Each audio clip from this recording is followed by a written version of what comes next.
Hey guys, in this video I'm going to show you how to align and distribute objects in Affinity Studio. The first thing I want you to do is actually go ahead and select all the objects simultaneously. To do that, you just hold shift on your keyboard and then you click on the objects. Or what you could also do is you could click anywhere on the canvas and hold and drag as such, and you have selected all of those objects. Then what I want you to do is you can either come here, click on layer, hover over arrange, and then you get many different align options here, and you can come here and choose from these. Or what you could do is you could come and click on this icon. This is the alignment option, and you could decide to align from here.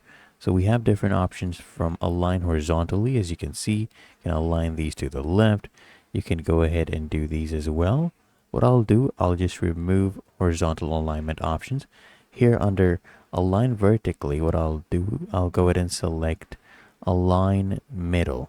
So as you can see, they're now aligned properly, but some shapes are smaller than the other.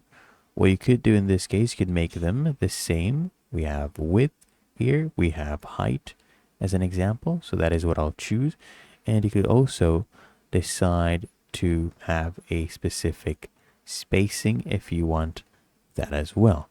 If you want to maintain aspect ratio, you can just toggle this one, and then once you're happy with it, you can click here on apply. And there you go. That is how to align and distribute objects in Affinity Studio.